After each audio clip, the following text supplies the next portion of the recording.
All right, it is 11:30 Central, so we will get started. Welcome everyone, and thank you for tuning in to today's webinar, Easy Steps for Using Google Classroom. My name is Emily Klinsky. I'm on the marketing team here at Realityworks. Presenting today, we have with us Chris Potapenko. Chris is the product support supervisor here at Realityworks and has been with us for a little over 7 years and is an expert on all topics related to real care products and our software. So he's a perfect resource for today's webinar. Before we get started, I do want to cover a couple things. First, today's presentation is being recorded and everybody will receive a link to that recording. We also will have time at the end for a Q&A session, but if you have any questions, please feel free to put it into the Q&A at the bottom, or you can type it into the chat feature as well. With that being said, I'm going to go ahead and pass things over to Chris. All right, hello and welcome everyone. As Emily said, my name is Chris Potapenko. I've been with Realityworks for quite a few years here. So today it's my pleasure to take an opportunity to walk through with you setting up and utilizing Google Classroom for online deployment of the student activities, classroom management, and just overall organization of activities as well. Research has shown that between fall of 2012 and now, Google has gone from an interesting possibility to the dominant way that schools around the country teach students to find information, create documents, and turn in assignments. More than half the nation's primary and secondary schools are currently using Google Education. While today's focus is going to be on the Google Classroom, these same files and principles can be used with other systems such as Blackboard, Moodle, Schoology, just to name a few out there. A couple of things that we're going to talk about today. We're going to touch on remote classroom teaching strategies. We'll then look at files, software, and equipment needed to utilize your Google Classroom. We'll go through some setup of the classroom itself, and we'll talk about how to present and assign material to your students. Many educators are already using Realityworks products in their distance learning programs. Here are their top 5 suggestions for transitioning from that traditional teaching in a classroom to using an online learning platform in this new blended environment that we're going to be facing. One of the first things that came up was establish your presence and be available. Welcome your students to that learning community. Encourage your students to contact you if they have any questions by establishing ways the students should contact you and during which hours. Engage your students through online posts, forums, or social media. It's easy to come across as absent online, but good communication helps students see that you value their engagement. We talk about using those provided content and online resources. Realityworks provides a full and comprehensive curriculum with all of our products. This is going to include presentations, quizzes, and tests. The third thing they came up with is don't lecture. Expecting the unexpected is what keeps kids engaged and appreciative of their instructor's efforts. Number 4, make your assignments clear. Students can find accessing and understanding assignments or notes online confusing. So make it easy for them to know what they must do each week, when the work is due, and how much it counts towards their final grade. The 5th tip there, and probably a very important one, provide ongoing feedback. Feedback is important in every classroom, but when you're teaching online, it's another way to establish that personal connection with your students. So let's talk about what equipment is needed. These following tools are helpful in order to present and demonstrate classroom material. The same tools seen here are going to be used not only by you as the instructor to facilitate the class, but also by students to participate and be engaged in class. So some of the common things you're going to need are probably a webcam, some sort of video conferencing tool, screen share capabilities, product software and hardware, and then your files for setting up your Google Classroom.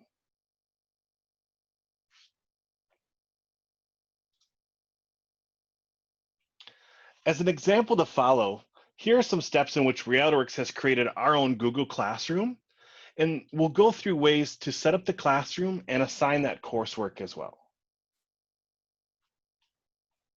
So as I mentioned earlier, Realityworks provides that comprehensive curriculum, which includes those instructor guides, presentations, student worksheets, quizzes, tests, and these are all going to be made available to you in Word document format, PowerPoint, and PDF. This allows for easy conversion and incorporation into your online classroom. So we'll look at downloading and extracting files. We'll upload those files to a Google Drive here. I'll show you kind of a setting in there to make that conversion a little bit easier as well. We'll log into the Google Classroom, and I'll show you how to create a class. We'll create some topics, we'll add some assignments in there, and we'll just largely fill out a lot of content, which is what you're going to be doing when you set up your Google classes. Now, depending on your learning setting, signing into Google Classroom is done in one of the following ways. You may have a school account assigned to you. You may have your own personal Google account, or there may be a G Suite account that you're signing into to access this. But let me show you what all of this looks like.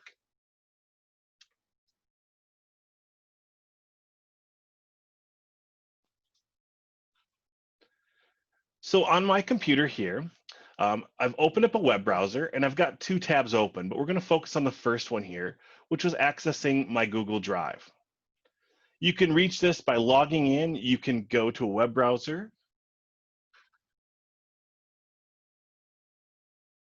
And one second, let me just change this here. Hopefully that's a better view there. Great. Sorry about that.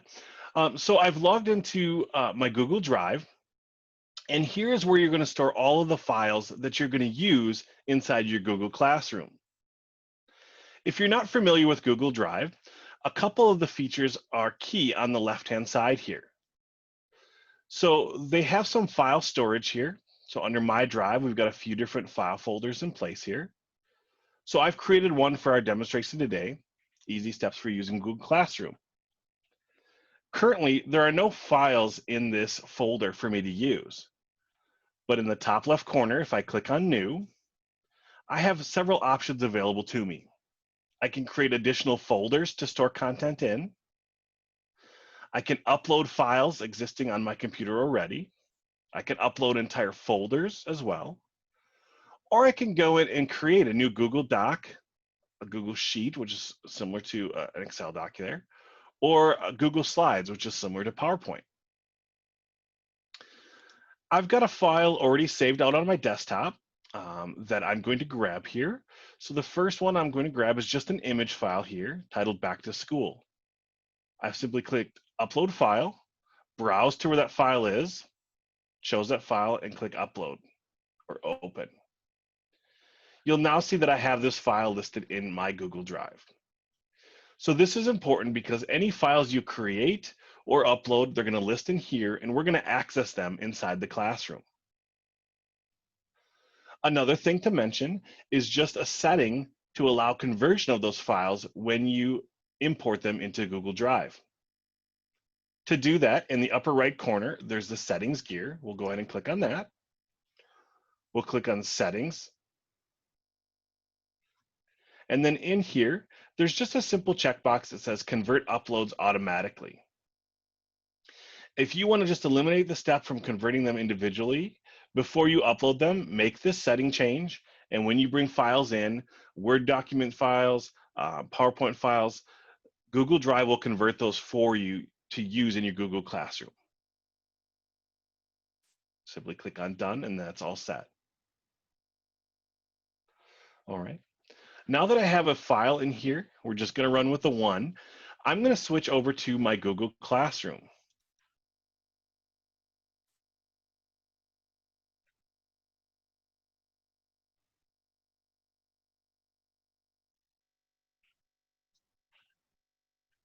All right.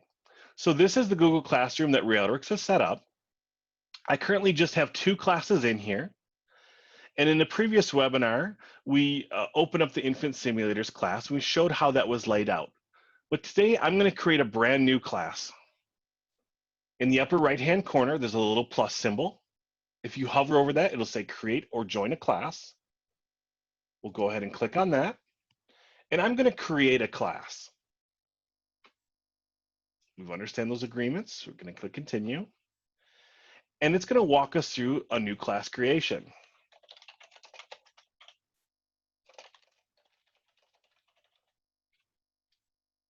So I'm going to title it. I'm going to list a section there.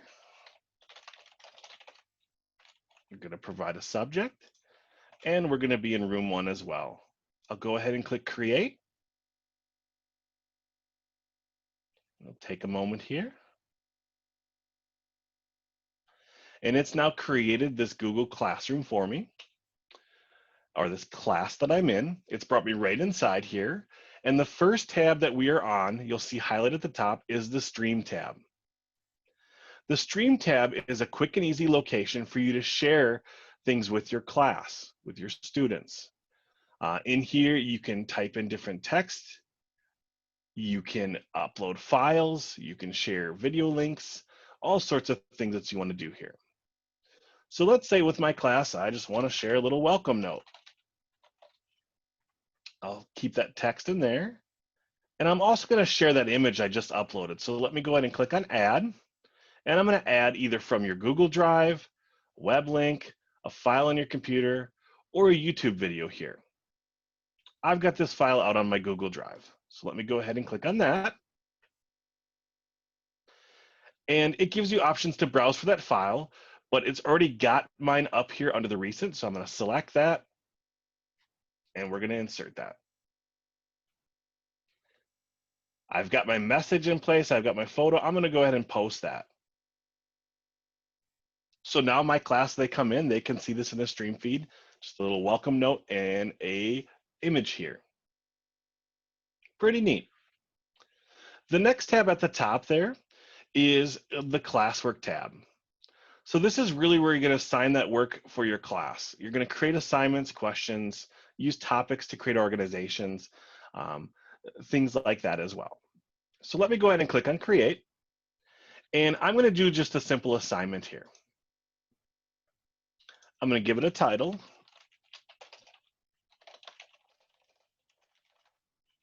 And then you can also enter some instructions in place.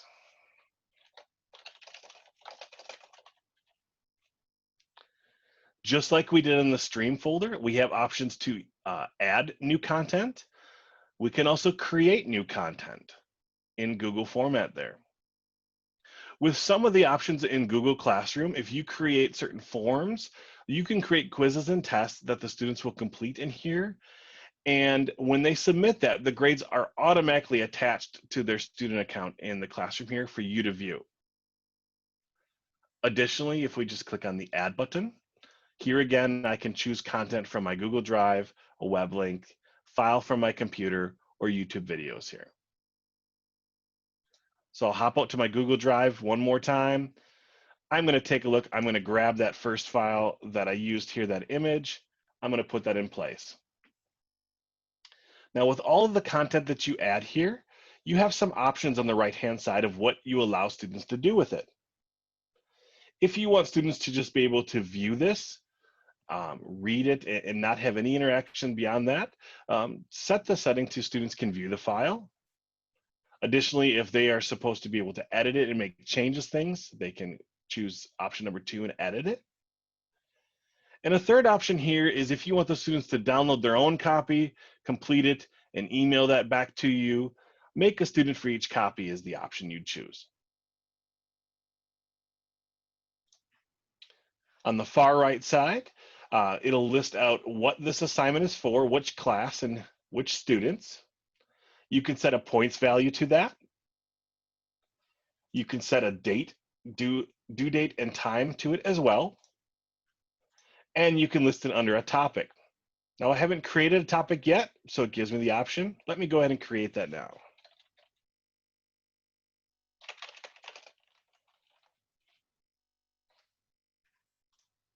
All right.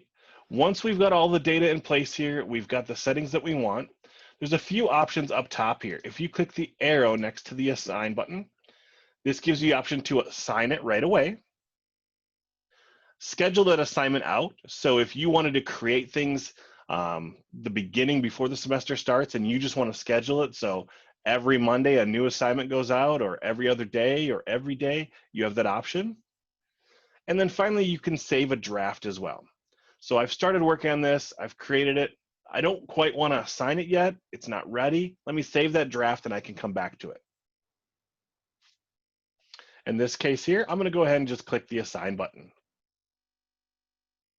So that assignment's out there. My students are now able to see that, and we've got some due dates posted with it as well. So here, I've created that topic, and every time you create a new topic, it's going to organize those on the left column here. Every time you go into a topic, you can see all the assignments or communications you've listed for that as well. You'll also see from your instructor side how many people have turned it in and how many people it was assigned to. Now, I didn't create any new students yet, so it just says assigned to 0. Any questions on creating assignments or adding that content into your classroom here?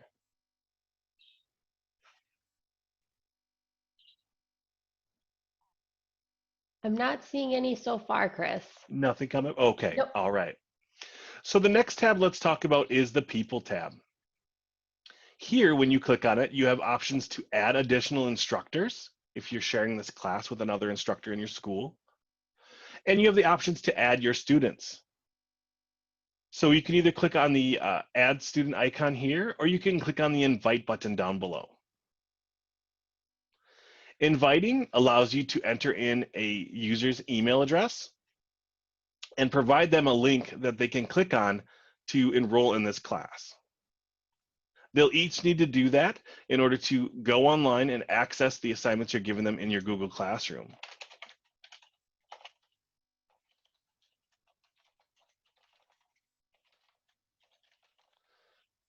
So once you add in an email address there, it gives you an option to choose from. So I can choose that, which is myself, and go ahead and click invite. That invite gets sent out. You now see that myself as a student is in this classroom. So you can keep track of all of the students that are in your class just by looking at this list. If a new student comes in, you would do the same process of inviting them. If a student transfers out of your class or out of your school, you can simply go through there and you've got some options to remove them from that list as well. All right, so the People tab allows you to create new instructors and add students to your class. Pretty straightforward. Finally, the last tab is the Grades tab here. So I don't have a grading system set up yet on this. Once you do, it's going to list the grades for your assignments in here.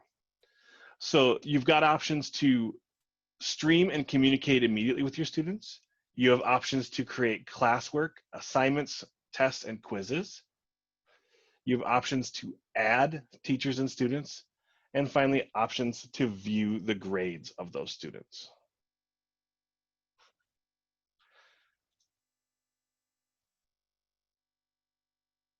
And I saw a question just come up here. Do I need to do this with each student, or can I enter as a whole class?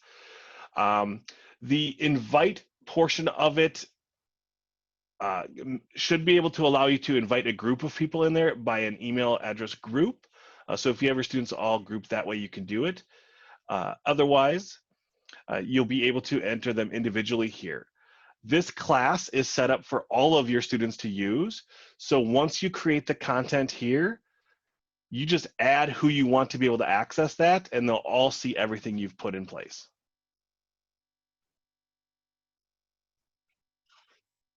All right. Any other questions on this classroom setup piece here?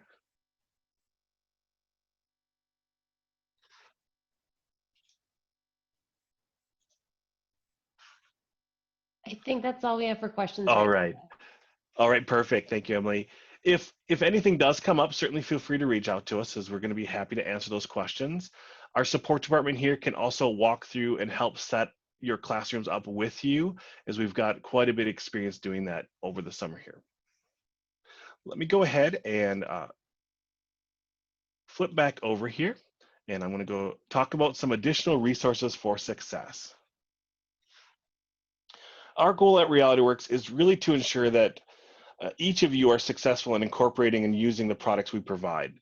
We also want to ensure that you're successful in transitioning to this new class format this fall in this blended learning environment. We certainly understand that this is a new experience for many of us out there, and if there's things that we can do to help, that's what we're striving to do today. As our customer, you have access to our online customer support site. Here you will find helpful support videos, support documents to assist you in implementing our products within your classroom. You can also contact our product support team for any of the questions or concerns that you may have regarding this or any of our products as well.